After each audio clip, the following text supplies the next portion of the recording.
kerugian, penderitaan, di mana pemiskinan terjadi pada keluarga korban itu sudah ada fakta-faktanya. Jadi saya sangat menyesal dengan kejadian tersebut. Jadi kalau ditanya lagi bagaimana apa yang harus kita lakukan, sederhana. Ikuti, pahami aturan dan ikuti peraturan tersebut. Yang terjadi adalah ketertiban dan kenyamanan, dan terakhir adalah Anda tiba di tempat tujuan dengan selamat. Saya kita nonton. Aduh. Sebelumnya hal yang sangat lemah tidak dilakukan oleh mereka. Oke, Mas Yusri, ini kan memang pengakuan Ngelek dari guys, sang ngelek supir guys, adalah ngelek guys. Makanya katanya gue mau record kecepatan guys, tinggi, ngelek. sedang begitu. Tapi kalau kita melihat efek dari mobilnya sampai hancur lebur begitu, 4 orang meninggal dunia, kira-kira benar nggak secepat itu kendaraannya? Oke, kalau kita melihat kerusakan tersebut, saya yakin kerusakan itu kan sangat linear dengan daripada konsekuensi inersia atau energi yang terjadi.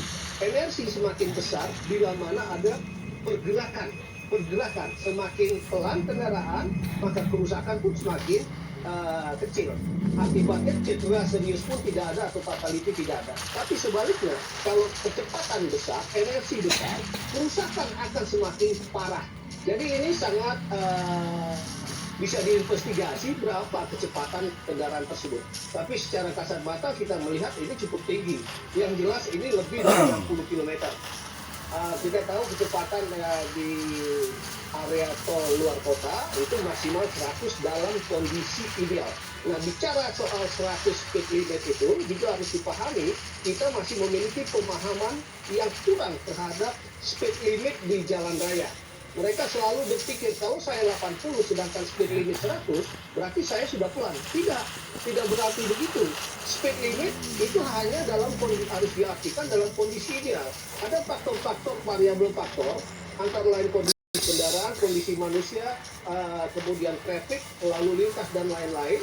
Itu akan membuat kondisi kendaraan kecepatan tersebut bisa dilakukan secara 100 km per jam atau mungkin hanya 60 km per jam. Katakan lingkungan jalan kondisinya bergelombang atau traffic lalu lintas saat itu lagi padat, maka kecepatan kita harus pelan.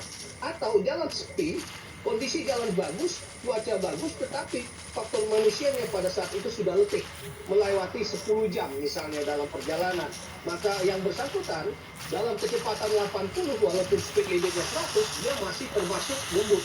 Idealnya dia harus berhenti, tidak melanjutkan perjalanan itu karena dia sudah exceed atau melebihi daripada kebugaran maksimal seseorang ketika mengoperasikan sebuah kendaraan yang kita kenal sebagai multi tugas ya, multitasking yang begitu banyak yang menutup stamina.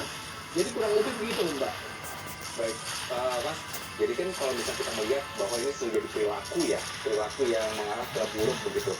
Tapi kan sebenarnya dalam proses misalnya dari tes SIM aja kita ada tes kesehatan, tes macam-macam begitu loh. Apakah ini tidak bisa tersaring ketika melakukan tes ini sehingga orang-orang yang mungkin punya kecenderungan untuk agresif tinggi dan segala macam ini tidak bisa mendapatkan SIM begitu misalnya? Dan infonya memang supir ini katanya nggak punya SIM. Baik. Oke. Oke, baik. Ini kaitannya adalah pertanyaan apakah pada saat proses SIM, memang kita tahu ada tes tertulis, ada tes praktek. Nah, tes tertulis harusnya mencakupi pengetahuan tidak semata berlalu lintas, tapi juga pengetahuan tentang persepsi bahaya dan risiko, pengetahuan tentang kebugaran, pengetahuan tentang turbulensi, distraksi mental, gitu ya. Nah, agar dia punya pengetahuan empati, kemudian pengetahuan mengemudi antisipatif yang berbasis pola pikir. Dan ini tidak ada.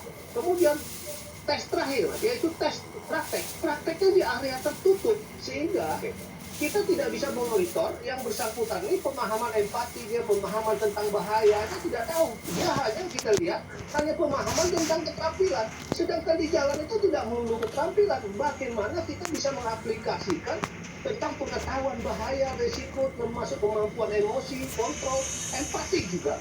Nah, sayangnya di dalam filterisasi bagi pengemudi di jalan raya itu hanya sebatas tes SIM yang kita lihat sangat sederhana itu, tidak seperti di luar negeri. Baik, Mas, ini bicara sedikit soal mobil ya. Mobil jenis ini tuh sudah sering sekali menjadi sorotan publik di Twitter dan rame-rame ugal-ugalan. Terus kalau mungkin masa mobilnya besar, dia harus kencang begitu-begitu ya, Mas. Sebenarnya mobil-mobil seperti ini tuh aman atau tidak dengan kecepatan tinggi? Karena kalau kita tahu memang dia jarak antara jalan dengan langkahnya kan cukup tinggi. Itu kenapa ya? Tidak air modeling misalnya gitu. Nah, jadi sebenarnya aman atau tidak mobil-mobil seperti ini untuk maju cepat?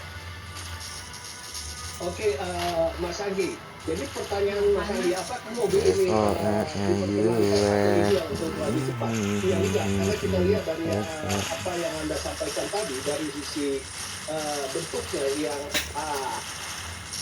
ground clearance tinggi, highway centernya tinggi, di mana dia mempunyai ruang antara bagian rumput yang paling rendah sampai ke aspal itu tinggi, itu kan korelasinya adalah kendaraan tersebut semakin Enak kondangnya, Bo. stabilitas. Semakin laju kendaraan, maka semakin rentan dengan stabilitas dibandingkan kendaraan-kendaraan yang mempunyai highway center yang rendah atau ground clearance yang rendah. Jadi, terus kemudian kenapa kedua kendaraan, saya tidak menyebutkan kedua kendaraan, kenapa Kakak aku benci ayam. ini selalu bertindak berperilaku pengemudinya Ya apa-apa karena dagingnya sok kok, ayam daging keras. kemudian powernya, torsinya yang begitu besar. Perlu diingat, tidak usah dengan power yang besar atau dimensi yang besar. Yang mempengaruhi psikologis ya. Warna saja mempengaruhi psikologis. Harga mobil itu juga akan mempengaruhi psikologis daripada pengemudinya. Bunyi atau kredibilitas dan image daripada mobil atau motor ya, itu akan mempengaruhi secara psikis terhadap cara kita mengoperasikan kendaraan tersebut. Suara, mobil, merek, karena kalau kita bisa tahu sekarang mobil tersebut powernya besar.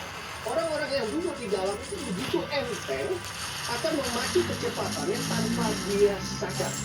Oke, nah tanpa dia sadar, dan itu akan sangat membahayakan bagi orang-orang yang tidak memiliki pengetahuan. Sekali lagi, pengetahuan bukan keterampilan semata ya.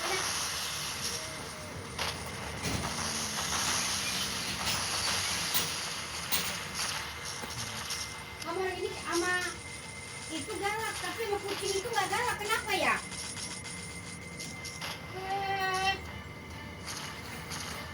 Kamu dia cuma diuber-uber, gue diuber-uber.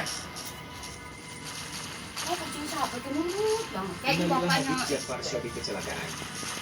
Kabar duka datang dari Habib Ja'far Shadiq bin Habib Ali ala Idris Kedoyan. Beliau dikabarkan meninggal akibat kecelakaan di Jalan Tol Solongawi, Sragen.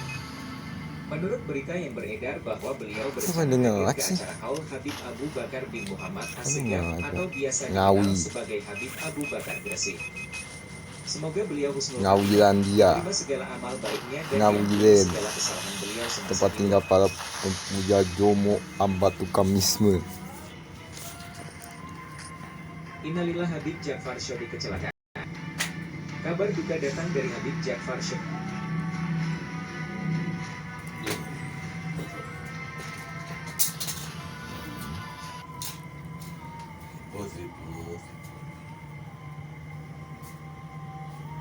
Jatuh deh. Aku mau share dulu, abis aku komen Roblox. Untuk apa?